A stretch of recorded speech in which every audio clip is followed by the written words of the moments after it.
Encienda su Biblia, allí en Lucas capítulo 23. Vamos a estar del 26 al 56. Para avanzar en el tiempo, no lo vamos a leer. Vamos a dar de una vez al estudio para que vayamos en el tiempo. Acompáñenme a hacer una pequeña oración. Lucas 23, capítulo, versos 26 al 56. Ahí vamos a estar. ¿Qué le parece si me acompaña a orar? Amén, Padre, en el nombre de Jesús, damos gracias. Damos gracias, Señor, por la oportunidad que nos das, mi Señor, de escuchar tu palabra, de aprender de ti. Señor, prepara nuestro corazón para que seamos edificados en tu palabra, mi Señor. Háblanos a nuestra vida, habla a nuestro corazón, Señor, mi Dios, para que podamos atesorar esta palabra, mi Señor, y ponerla por obra, que dé fruto, Señor, al 100%. Ayúdanos, mi Señor, a ser no solamente oidores, sino también hacedores de tu palabra, Señor. Usa mi vida para transmitir a mis hermanos tu palabra. No queremos la voz del hombre, sino la voz de tu Espíritu, Señor, que hable a nuestro corazón. En el nombre de Jesús, amén y amén. Estamos estudiando la última semana de Jesús. Nuestro hermano Gregory nos compartía el juicio de Jesús, que estuvo ahí después de su entrada triunfal, montado en aquel burrito. Y la gran algarabía de la gente que gritaba, Hosana, Hosana, al Hijo de David. ¿Sabes que esa misma gente que gritó días más tarde también iba a gritar, crucifícale, crucifícale? La misma gente, ¿verdad? Pero sabemos que a pesar de que los gobernantes no encontraban causa alguna para darle muerte, pero le tenían envidia, no querían que Jesús gobernara sobre ellos, y buscaron la forma de condenarlo a muerte. Todo, claro, está dentro del propósito de Dios. Después de flagelarlo, de dejarlo irreconocible, el profeta Isaías, él escribe en el capítulo 52, verso 13, dice, he aquí mi siervo será prosperado, será engrandecido y exaltado, y será puesto muy en alto. ¿Cómo se asombraron de ti muchos? Dice el profeta. De tal manera fue desfigurado de los hombres su parecer, y su hermosura más que la de los hijos de los hombres. Jesús fue desfigurado de su rostro, hermano. Le dieron puñetazos, lo golpeaban con una caña. Jesús estaba irreconocible. Por eso dice la Escritura que no hay parecer en él, porque lo veías y no encontrabas forma de ver. Estaba irreconocible por los golpes, por todo lo que le habían hecho, por todo lo que lo habían flagelado. Y no hay parecer porque fue desfigurado, ¿verdad? Dice el profeta Isaías que despreciado y desechado entre los hombres, varón de dolores, experimentado en quebranto, y como que escondimos de él el rostro, fue menospreciado y no lo estimamos. Después de todo esto, después de la flagelación, después de todo lo que el Señor sufrió, lo obligaron a cargar su cruz. Y vamos a entrar allí en Lucas 23, 26, y dice la Escritura, llevándole, tomaron, dice, a cierto Simón de Cirene, que venía del campo, y le pusieron encima la cruz para que la llevase, dice, tras Jesús. Mire, qué privilegio, ¿no? ¿Quién no preferiría ser como Simón de Cirene? Que fue obligado, forzado a llevar la cruz de Jesús. Simón, un extranjero oriundo de Cirene, el primer hombre, de manera privilegiada, tuvo el honor de cargar la cruz. ¿Usted lo hubiese querido cargar? Nosotros tenemos que cargar la cruz de Cristo, el mensaje de la palabra de Dios. Simón, un extranjero, le fue impuesta a la fuerza, pero sin saberlo es el primero. Sin duda, me atrevo a decir que la sangre de Jesús también lo salpicó.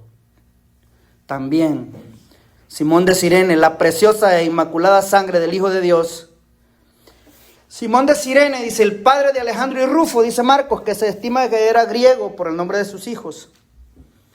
Mas aún sin embargo, Pilato, por miedo, se vio empujado a entregar a Jesús a la voluntad de la gente.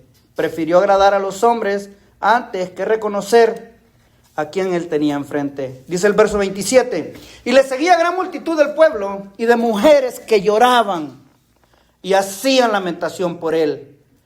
Pero Jesús, dice, vuelto hacia ellas, les dijo, hijas de Jerusalén, no lloréis por mí, sino llorad por vosotras mismas y por vuestros hijos. No lloren por mí, les dice el Señor. Las mujeres y todos los que le seguían, la turba de gente, muchos de ellos habían escuchado a Jesús enseñar que era necesario que el Cristo sufriera y padeciera y sería muerto, pero que al tercer día resucitaría. Ya se los había dicho él antes, pero suele suceder que cuando hay angustia, cuando hay aflicción, cuando hay incertidumbre, tendemos como humanos y débiles que somos a olvidarnos de la palabra de Dios. El poder de Dios se perfecciona, hermanos, siempre en nuestra debilidad. Por eso Jesús les dice que mejor lloren por ellas mismas y por sus hijos. ¿Sabe por qué les dijo eso? Porque años más tarde, en el año 70 para ser exactos, vendría el juicio sobre la ciudad de Jerusalén. Dice el verso 29, porque he aquí vendrán días en que dirán, dice, bienaventuradas las estériles, y los vientres que no concibieron, y los pechos que no criaron. Mire, bienaventuradas las estériles. ¿Sabes que para una mujer israelita era una afrenta muy grande no tener hijos? Entonces, ¿cómo podían alegrarse ellos de no tenerlos? Bueno, porque Jesús ya les había dicho, cuando la ciudad fue sitiada por el ejército romano, que lo estudiamos la vez pasada, dicen los historiadores que como el comercio no podía entrar adentro de la ciudad porque estaba rodeada por el ejército romano, el hambre de la gente los forzó prácticamente a cometer actos de canibalismo. Las mujeres se comieron a sus propios hijos. Terrible eso. Por eso Jesús les dice, vienen días en cuando ustedes van a decir, bienaventuradas las estériles. Jesús se los advirtió, cuando vean a Jerusalén, les dijo, rodeada, no entren en ella. Huyan a los montes, escapen por sus vidas. Jesús se lo advirtió cuando, ¿se acuerda cuando Jesús lloró sobre Jerusalén? Ahí en Mateo 23, 37. Jesús dice, Jerusalén, Jerusalén, que matas a los profetas y apedreas a los que te son enviados. ¿Cuántas veces, exclama, cuántas veces quise juntar a tus hijos como la gallina junta sus polluelos debajo de las alas? ¿Cuántas veces los quise traer a mí? ¿Cuántas veces los quise guardar? Y les dice, y no quisiste. ¿Cuántas veces el Señor ha querido librarnos de muchas situaciones y no queremos venir a Él? ¿Cuántas veces el Señor nos ha dicho, no hagas eso, y no lo queremos escuchar? ¿Cuántas veces el Señor nos ha dicho que arreglemos ciertas situaciones y no queremos arreglarlas? Y caemos en la misma actitud. Y las consecuencias de la desobediencia siempre van a ser fatales. Siempre van a ser trágicas. Al que sabe hacer lo bueno, dice la Escritura, y no lo hace, le es pecado, dice Santiago. ¿Verdad? Entonces, el hombre no quiere escuchar el consejo y se niega al consejo de Dios, y entonces hay consecuencias. Hay un dicho que dice que el que no oye consejos no llega a viejo. Así dice el dicho, tiene sabiduría. Dice, lo mismo sucede hoy en día, mira. Les dice en el verso 38, he aquí, vuestra casa os es dejada desierta. Y eso mismo acontece hoy en día. Dios sigue advirtiendo al mundo por medio del mensaje del Evangelio. Pero no todos obedecen al mensaje. Jesús quiere que todos los hombres sean salvos, pero ¿sabes qué? El hombre no quiere. El hombre no quiere venir a Cristo, porque quiere vivir según su pensamiento. Dice, volvamos a Lucas, dice ahí en el verso 30. Entonces comenzarán a decir a los montes, caed sobre nosotros, y a los collados, cubrirnos. Dice, mire, este es un dicho que era muy común en Israel. Aparece varias veces en la Biblia y tiene el sentido de que cuando hay una tragedia o un juicio grande, es como decir, ¿y ahora quién puede ayudarnos? Como dice el coloradito. ¿Y ahora quién podrá ayudarnos? Ay, que los montes nos cubran, que caigan sobre nosotros, que nos cubran del juicio. Mire, dice el verso 31, porque si en el árbol verde hacen estas cosas, en el seco, ¿qué no se hará? Mire, el árbol verde simboliza a Jesús, El árbol verde no es consumido por el fuego porque no arde. Jesús es el árbol verde que sufrió nuestra culpa. Sufrió nuestros dolores. Y ahora, ¿qué se hará con la madera seca? ¿Qué se hará con aquellos que lo condenaron? ¿Qué se hará con aquellos que no quisieron que Él reinara sobre ellos? Ahí viene el juicio sobre la ciudad de Jerusalén. ¿Sabe que dicen los historiadores que ningún saduceo quedó vivo cuando la ciudad fue sitiada? ¿Sabes que Anás y Caifás no eran del linaje levítico de la línea sacerdotal? Ellos eran saduceos. Pagaron a Herodes para que les diera el cargo, como se acostumbra en algunos lugares. Dice el verso 32, llevaban también con él a otros dos que eran malhechores para ser muertos. Y cuando llegaron al lugar llamado de la calavera, le crucificaron allí y a los malhechores, uno a la derecha y el otro a la izquierda. Lucas no da los nombres de los malhechores, no aparecen en la Biblia. Aunque algunos les ponen nombres, pero pues no están. Verso 34, Jesús decía, Padre, perdónalos, porque no saben lo que hacen. Y repartieron entre sí sus vestidos echando suerte. Mire, ¿por qué Jesús hace esa petición? Padre, perdónalos, porque no saben lo que hacen. Mire, es bien fácil comprender el gran amor del corazón del Salvador. Que Él quiere que los hombres se salven, porque entiende que lo hacen por ignorancia, aunque eso no los exime de culpa. ¿Sabías que la ignorancia no exime la culpa? Nadie se podrá excusar delante de Dios aludiendo, es que no sabía. El ignorar muchas cosas no nos exime de culpa. Como aquel joven que pregunta, en cierta ocasión viene y me pregunta y me dice, hermano, ¿puedo tener relaciones con mi novia si ya es seguro porque ya le di el anillo? ¿Y ya tenemos fecha para la boda? Y uno dice, no. Dice, pero ¿qué tiene si nos amamos y el amor cubrirá multitud de pecados? Y saca de contexto la escritura. La ignorancia, hermano, no exime la culpa. También la ignorancia, ¿sabes que también de la ignorancia se demanda arrepentimiento? Porque también la ignorancia es necesario que demande un arrepentimiento y te lo voy a comprobar con la Biblia. Hechos 3:13. Acompáñame, por favor.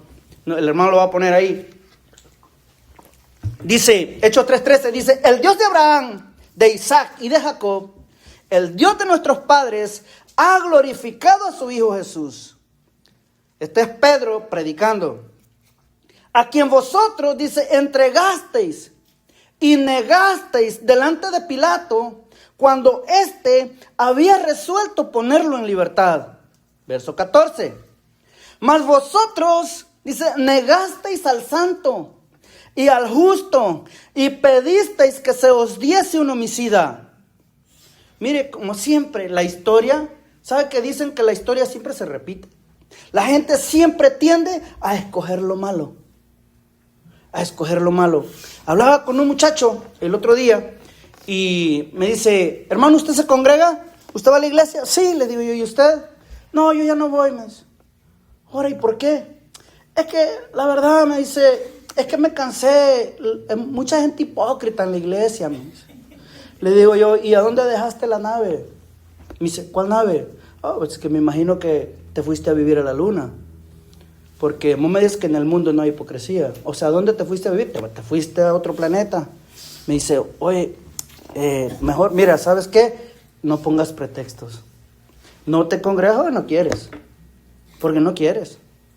Y ponemos muchos pretextos.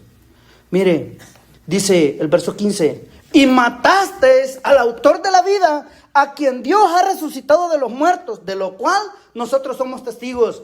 Y por la fe en su nombre, a este que vosotros veis y conocéis, le ha confirmado su nombre. Y la fe que es por él, ha dado a este esta completa sanidad en presencia de vosotros. Le dice, mas ahora, hermanos, dice Pedro, sé que por ignorancia lo habéis hecho, como también vuestros gobernantes. Mire, todo lo que hicieron con el santo y justo ante Pilato, lo flagelaron, lo golpearon, lo mataron. Aunque Pedro reconoce que lo hicieron por ignorancia, perdónalos, dice el Señor, porque no saben lo que hacen. Pero para alcanzar ese perdón y para que a alguien le sea perdonado eso, es necesario que se arrepienta.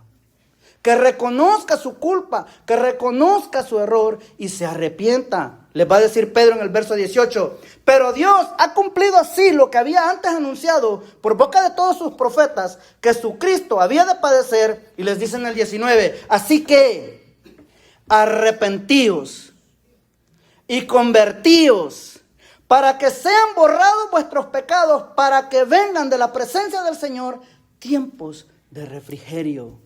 Sin arrepentimiento no hay conversión. No hay conversión. Es necesario que haya un arrepentimiento. Ahora, el arrepentimiento no es cuando uno llora. Cuando llora porque llora. No, el arrepentimiento es cuando usted cambia. Cambia de manera de pensar. Cambia de manera de vivir. Antes vivía para el mundo, ahora vive para Cristo, para agradarlo a Él. Eso es un cambio de 180 grados en cuanto a mi conducta y a mi manera de vivir. Volvamos a Lucas, al verso 35. El pueblo estaba mirando y aún los gobernantes, dice, se burlaban de él, diciendo, a otro salvó, sálvese a sí mismo, si este es el Cristo, el escogido de Dios. Mire, los gobernantes son los del Sanedrín. Ellos se burlaban de él. Una de las tragedias más grandes del ser humano, ¿sabe cuál es? La indiferencia. El ser indiferente al mensaje. Yo hablaba ayer con el pastor Mauricio y le digo, hey, ya saqué la basura. ¿Cuántos ya sacaron la basura? ¿Se acuerda o ya le olvidó? Que el domingo estuvo el pastor sacando esto a la basura. Esto a la basura. Y nosotros ahí también, tirando las cosas a la basura, las cosas que a Dios no le agradan. Dice el verso 36, los soldados también le escarnecían, acercándose y presentándole vinagre y diciendo, si tú eres el rey de los judíos, sálvate a ti mismo. Había también sobre él un título escrito con letras griegas, latinas y hebreas. Este es el rey de los judíos. Mire, cuando se crucificaba a alguien, era costumbre que sobre su cabeza le ponían un rótulo y la acusación por la cual él está siendo crucificado. Si era ladrón, decía por ladrón. Por esto, por lo otro. A Jesús le pusieron ese. Este es el rey de los judíos. Pilato lo escribió en 3 idiomas de la época para que toda lengua pudiera leer cuál era la causa de la crucifixión. Lo crucificaron porque ellos no quisieron que fuera su rey. O sea, este es el rey de los judíos que ellos no quieren que los gobierne. ¡Qué ironía! Y este ha sido siempre el reproche de parte de Dios hacia su pueblo, que le dice Señor, Señor, y no le obedece. ¿Por qué me llamas Señor, Señor? Les dijo Jesús, y no me obedeces. Dice el Señor, el Hijo honra al Padre, y si yo soy vuestro Padre, entonces, ¿dónde está mi honra? Les pregunta al pueblo, y también nos pregunta a nosotros. Si yo soy tu Señor, ¿por qué no me obedeces? Si yo soy tu Padre, ¿por qué no me honras? Verso 39. Y uno de los malhechores que estaban colgados le injuriaba diciendo, si tú eres el Cristo, sálvate a ti mismo y a nosotros. Respondiendo el otro le reprendió diciendo, ¿ni aún temes tú a Dios estando en la misma condenación? ¿Sabes que hay personas que nunca se van a arrepentir? Oh, yo lo tengo bien comprobado. Son insensibles al mensaje, porque han tomado una decisión. Porque el mensaje de salvación, mira, Dios no condena a nadie. Él le ha dado al hombre la capacidad de decidir. ¿Sabes para qué? Para que en el día del juicio, que Él juzgue a la humanidad, la culpa no sea de Dios, sino del hombre. Porque Él decidió. Yo di a mi Hijo para que todo aquel que en Él crea no se pierda, sino tenga vida eterna. Pero el hombre decide no creer. Él decide no creer. El hombre se pierde porque él decide no creer. Lo dice Juan capítulo 3, verso 19. Dice el verso 41, nosotros a la verdad justamente padecemos, porque recibimos lo que merecieron nuestros hechos, mas ningún mal hizo. Y dijo a Jesús, acuérdate de mí cuando vengas en tu reino. Eso es gracia. Esa es la gracia de Dios. La misericordia de Dios no tiene límites. Entonces Jesús le dijo, de cierto te digo que hoy estarás conmigo en el paraíso. Mire, ese delincuente fue salvado, arrebatado así como por el fuego. Ya a última hora, a lo último, la gracia de Dios lo alcanzó. No anduvo ahí con un curso de 6 meses para bautizarlo. No, de una vez, hermano, porque creyó en el Señor. Dice el verso 44, cuando era como la hora sexta, hubo tinieblas sobre toda la tierra hasta la hora novena. Esto es, al mediodía. Es la hora sexta para los judíos. La crucifixión empezó a las 9. Jesús estuvo 6 horas crucificado. 6 horas. El sol se oscureció, dice el 45, y el velo del templo se rasgó por la mitad. Mire, el velo del templo se rasgó en 2. Dice Marcos 15:38. Dice que fue de arriba abajo, o sea, entendiendo que fue obra de Dios. El camino para la intimidad con Dios ha sido completamente abierto para todo aquel que quiera venir a Él. Para todo aquel que quiera tener comunión con Dios. Todo aquel que quiera acercarse a Dios. Ahora el camino está abierto. Mire, dice una tradición de ellos, de los judíos, que está en el Talmud, un libro de la sabiduría de ellos. Dice que las puertas del templo se abrieron automáticamente porque hubo un terremoto. Durante la crucifixión, ahora todos podían entrar a la presencia de Dios. Ya no habían restricciones ni mandamientos de hombres. El deseo del corazón de Dios, ¿sabe cuál es? Es que el hombre le conozca y que el hombre tenga comunión con Él. Pero muchas veces, hermano, la religión organizada pone tantas trabas para que el hombre se acerque a Dios. Paso número 1, paso número 2, paso número 3. No, imagínese si le dice eso al que está crucificado con Él. No, tienes que ir a cumplir ciertos pasos. A los fariseos Jesús los acusó de que ni entraban ellos al reino y no dejaban entrar a los que querían entrar. ¿Por qué? Porque le ataban cargas muy pesadas y ellos ni con un dedo las querían mover. Hebreos 3:19 dice, así que hermanos, dice, teniendo libertad para entrar en el lugar santísimo por la sangre de Jesús, por el camino nuevo y vivo que Él nos abrió a través del velo, esto es, de su carne, y teniendo un gran sumo sacerdote sobre la casa de Dios, acerquémonos. ¿Cómo dice el escritor que debemos acercarnos? Con corazón sincero, en plena certidumbre de fe, no dudando, porque el que duda es como la ola del mar, no dudando, purificados los corazones de mala conciencia y lavados los cuerpos con agua pura. Todo aquel, hermano, que se acerca a Dios debe creer que Él es verdadero. Debe creer que Él escucha. Todo aquel que se acerca a Dios debe creer que Él es real. Dice Lucas ahí en el verso 23:46. Me voy a detener ahí un poquito.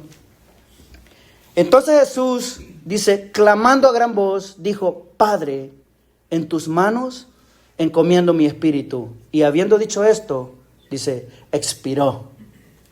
¿Sabe qué es expirar? Expiró. Expiró. Dice Juan, voy a tomar el paralelo en Juan 19:30, porque me gusta cómo lo explica Juan. Y vamos a ver un detalle bien interesante. Dice Juan 19:30, dice, cuando Jesús hubo tomado el vinagre, dijo, consumado es. Y habiendo inclinado la cabeza, dice, entregó el espíritu. Miren, todas las personas, todos los mortales, al momento de morir, primero exhalan el espíritu.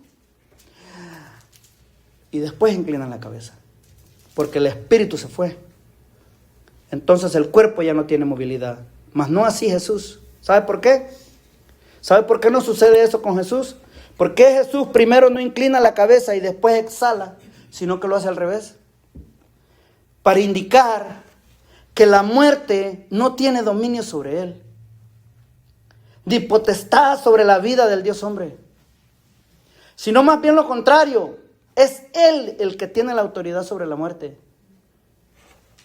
Jesús muere porque él lo decide. Te lo voy a comprobar con la Biblia. Juan 10:17. Vaya conmigo, por favor.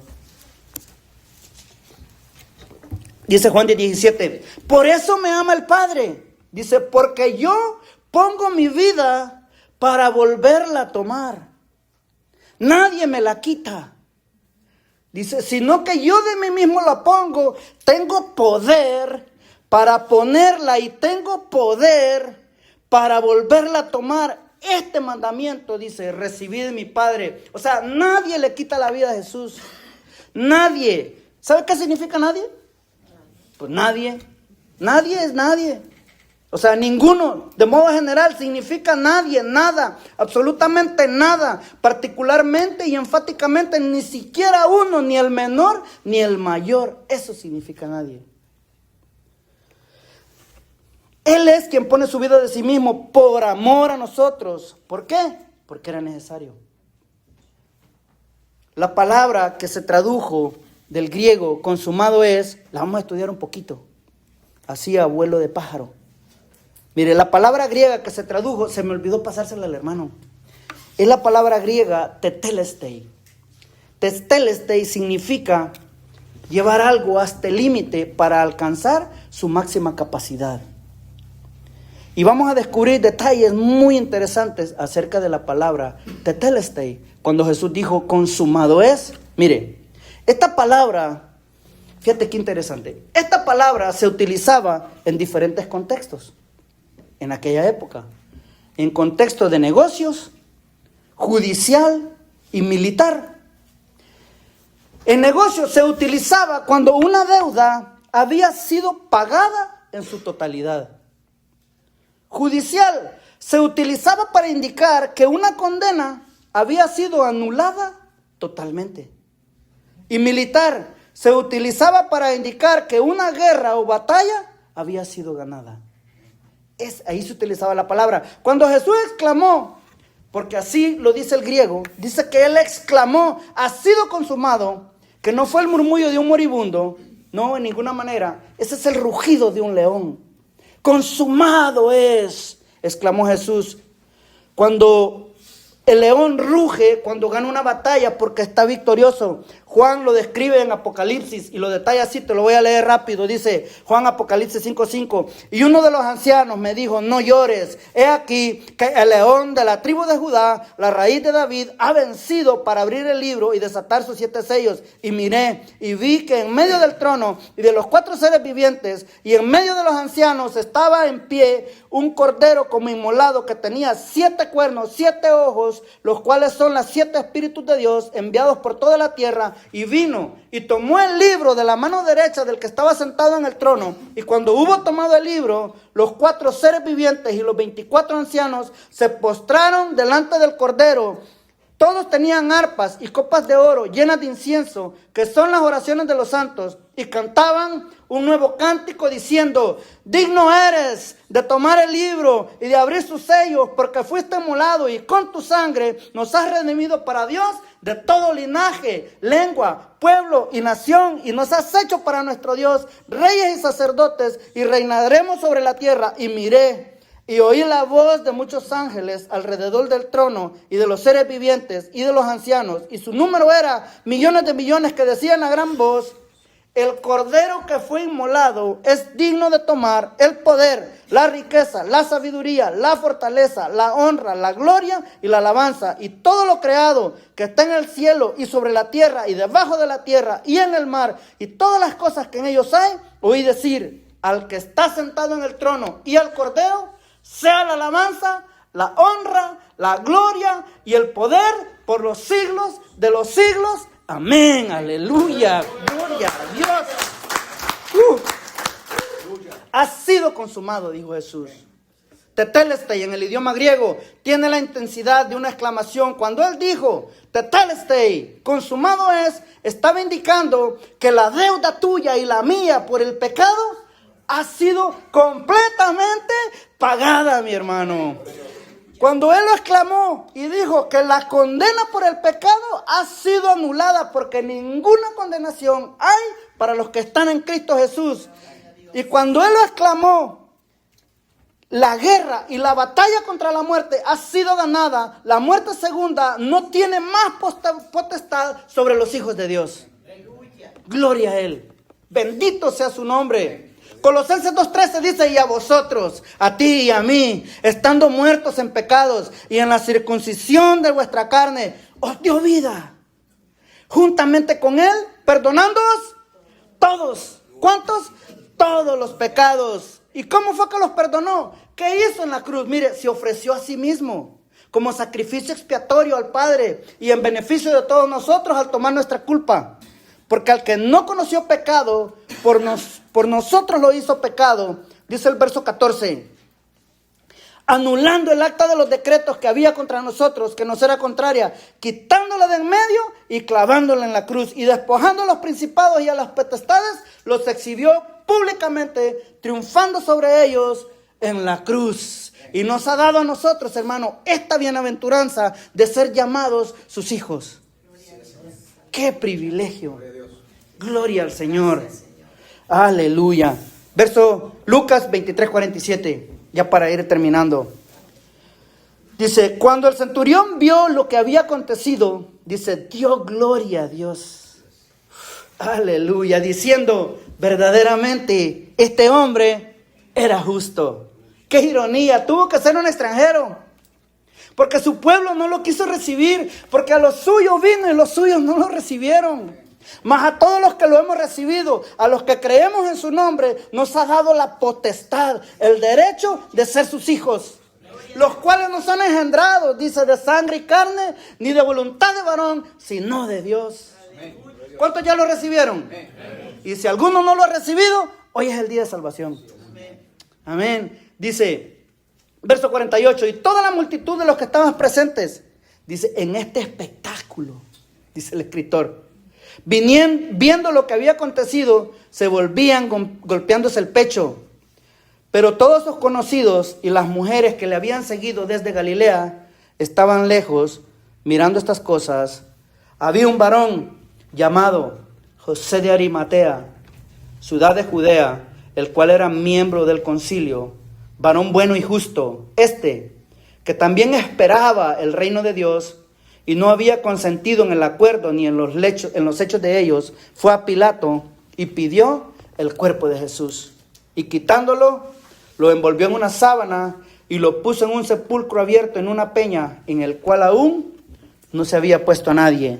Era día de la preparación y estaba para comenzar el día de reposo. Y las mujeres que habían venido con él desde Galilea siguieron también y vieron el sepulcro y cómo fue puesto su cuerpo. Y vueltas, prepararon especias aromáticas y ungüentos y descansaron el día de reposo conforme al mandamiento. Y no se pierda el próximo miércoles, porque el próximo miércoles vamos a estudiar sobre el evento más glorioso que ha acontecido en el universo desde que existe el tiempo. ¿Sabe cuál es?